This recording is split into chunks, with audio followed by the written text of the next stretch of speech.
Hi everyone, एक बार फिर से आप सभी लोगों का स्वागत।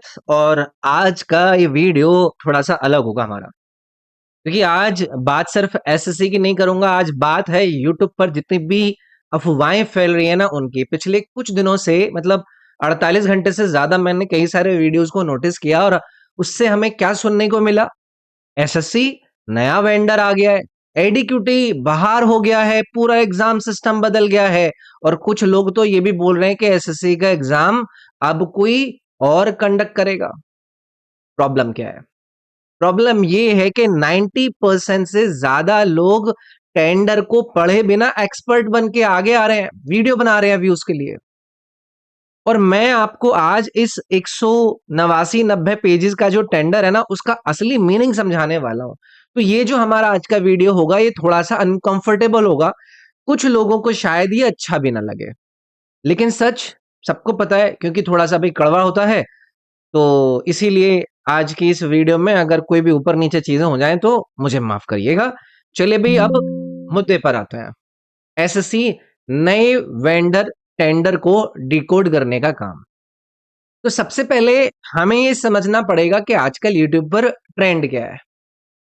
व्यूज चाहिए, ग्रोथ चाहिए, तो क्या करो? आधा डॉक्यूमेंट पढ़ो, थंबनेल में ऐसे दिखा दो कि बहुत बड़ा क्राइसिस आ गया है और बोल दो एसएससी का सिस्टम चेंज हो रहा है। लेकिन असली सवाल ये है कि क्या सच में एसएससी का एग्जाम कंडक्टिंग बॉडी बदल रहा है, या फिर लोग आधी जानकारी से पैनिक क्रिएट कर रहे हैं स्टूडेंट्स के बीच में? क्योंकि जो टेंडर वायरल हो रहा है ना वो 189 पेजेस का डॉक्यूमेंट है। और मुझे इतना पूरा यकीन है कि जिन लोगों ने सबसे ज्यादा वीडियो बनाई है या फिर ऐसा माहौल क्रिएट करने की कोशिश करी है ना, उन्होंने शायद 10 पेज से ज्यादा भी ना पढ़े हों।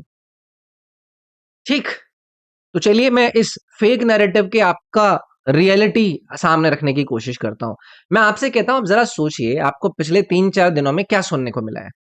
कि एडुकेटिव बाहर हो गई है, एसएससी एग्जाम पैटर्न बदल जाएगा ऐसा होने से, एग्जाम कंडक्टिंग जो बॉडी है वो बदल जाएगी। और ये बातें किसने फैलाई हैं? कोई ऑफिशियल नोटिफिकेशन तो ऐसा नहीं आया है, कोई प्रेस रिलीज तो ऐसा नहीं हुआ है, लेकिन यूट्यूब पर ये ब्रेकिंग न्यूज चल रहा है। अब मैं किसी का नाम ले दे रहा हूं यहां पर, लेकिन आप खुद सोचो, अगर कोई एजुकेटर हर 15 दिन में ब्रेकिंग न्यूज देता है तो या तो एसएससी बहुत ज्यादा ना लायक है या अनस्टेबल है, या फिर उसकी मार्केटिंग स्ट्रैटेजी बहुत ज्यादा स्ट्रांग है। तो असलियत क्या है? असलियत हमें समझाइए। देखो, अब असली बात समझने की जरूरत है। जो टेंडर निकला है ना वो एग्जाम कंडक्ट करने वाली एजेंसी के लिए नहीं है। मतलब कि एडिक्विटी बाहर नहीं जा रही, एग्जाम कंडक्टिंग बॉडी नहीं बदल रही। ये टेंडर किसके लिए है? ये टेक्नोलॉजी और सॉफ्टवेयर पार्टनर के लिए है। मतलब जो बैकएंड सिस्टम है, जो पोर्टल है, जो डेटा मैनेजमेंट है, उसके लिए पार्टनर ढूंढा जा रहा है। समझ रहे हो? और यही चीज कई लोग जानबूझकर या अनजाने में गलत एक्सप्लेन करते हुए चले जा रहे हैं, और यही मेरे को दिक्कत है। तो सिस्टम समझिए, एसएससी का जो 3 टीयर सिस्टम है। अब एसएससी का सिस्टम क्लियर आपके सामने में रखता हूं। सुप्रीम कोर्ट के ऑर्डर के बाद एसएससी ने 3 टीयर सिस्टम बनाया कि भाई पहला एग्जाम कंडक्टिंग बॉडी, दूसरा क्वेश्चन बैंक, और तीसरा सॉफ्टवेयर टेक्नोलॉजी पार्टनर। इसमें एडिक्यूटी कहाँ है? जो एग्जाम कंडक्टिंग बॉडी है ना वो, टेंडर किसके लिए? ये टैग पार्टनर के लिए है। मतलब दोनों अलग अलग चीजें हैं यहाँ पर। लेकिन यूट्यूब पर ऐसा माहौल बन रहा है जिससे एसएससी पूरे एग्जाम की एजेंसी को बदल रहा है। और यही है, हाफ नॉलेज अगर किसी के पास होती है और फुल कॉन्फिडेंस उसके अंदर होता है तो ये सिंड्रोम है एक तरीके से। ठीक, चलिए भाई, तो ये टेंडर नोटिस को थोड़ा सा मैं समझाता हूँ। टेक्नोलॉजी और जो ऑपरेशन पार्टनर्स होता है ना for SSC exam and candidate service, वो इसके लिए बात कर रहा है। इसमें कहीं ये लिखा है कि कंडक्ट एग्जाम नहीं।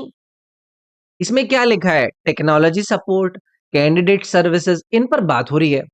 और सबसे मजेदार चीज के पूरे 89 पेजेस के डॉक्यूमेंट में असल में मेन स्कोप 74 पेजेस का है।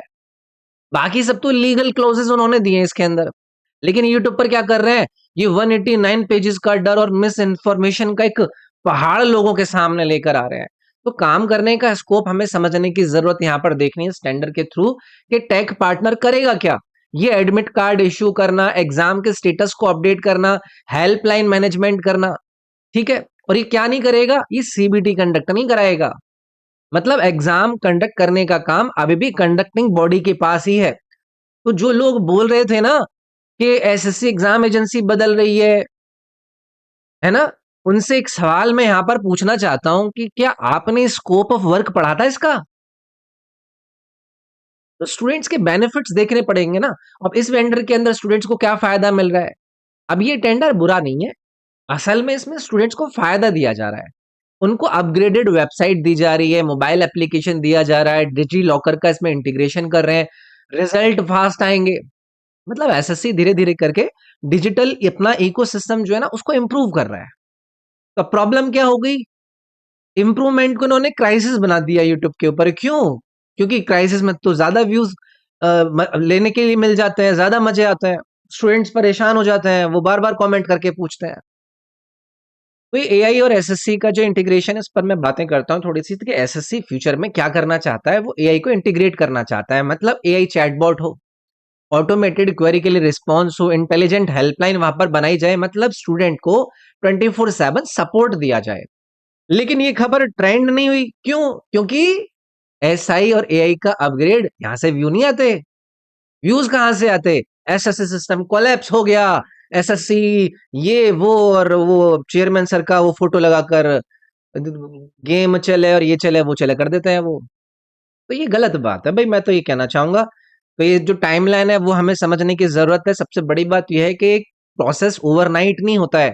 फेज 1, फेज 2, फेज 3, पूरा सिस्टम अपग्रेड होने में 2 से 3 साल लग सकते हैं, और टेंडर फाइनलाइज होने में 4 से 6 महीने लग जाते हैं।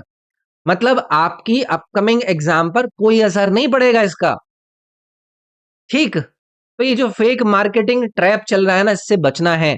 आप सभी को ये समझना पड़ेगा कि आजकल यूट्यूब पर हो क्या रहा है। ट्रोल अकाउंट्स बन रहे हैं, फेक कमेंट्स करवाए जा रहे हैं, डर का माहौल मार्केटिंग के थ्रू करवाया जा रहा है, और थंबनेल क्या होती है? एसएससी क्राइसिस, एग्जाम चेंज, एडिक्विटी गया, ये गया वो गया, और स्टूडेंट पैनिक में वीडियो देखता है फिर। और ये एल्गोरिदम का ही गेम है। लेकिन स्मार्ट स्टूडेंट वही होता है जो पैनिक नहीं करता, ठीक है। तो कंक्लूड करता हूं मैं अपनी इस वीडियो को। अंत में बस एक बात कहूंगा, आप एसएससी के टेंडर को कंट्रोल नहीं कर सकते, पहली चीज। आप एडिक्विटी को कंट्रोल नहीं कर सकते, आप एग्जाम पॉलिसी को कंट्रोल नहीं कर सकते, लेकिन आप क्या कंट्रोल कर सकते हो? अपनी प्रेपरेशन और सिलेक्शन का फॉर्मूला आपके लिए बहुत सिंपल है। आपकी सही स्ट्रेटजी, सही गाइडेंस और आपका हार्ड वर्क। बाकी यूट्यूब की ब्रेकिंग न्यूज से आपको सिलेक्शन नहीं मिलेगा, इतना मैं कहना चाह रहा हूं। तो ये था हमारा वीडियो। अगर ये वीडियो आपको भी इसको देखने के बाद लगता है कि यूट्यूब पर अफवाहें ज्यादा फैल रही हैं, तो इस वीडियो को अपने दोस्तों के साथ जरूर शेयर करना आप लोग, ठीक है। क्योंकि उसी से थोड़ा सा समझ में आएगा। और याद रखिए, एसएससी एग्जाम्स रूमर से नहीं, प्रेपरेशन से क्लियर होता है, इतना ध्यान रखिएगा। बाकी आप कमेंट वमेंट कर दीजिएगा, लाइक कर दीजिएगा, शेयर कर दीजिएगा, चैनल पर नए हैं तो सब्सक्राइब कर लीजिएगा। हम सब थैंक यू।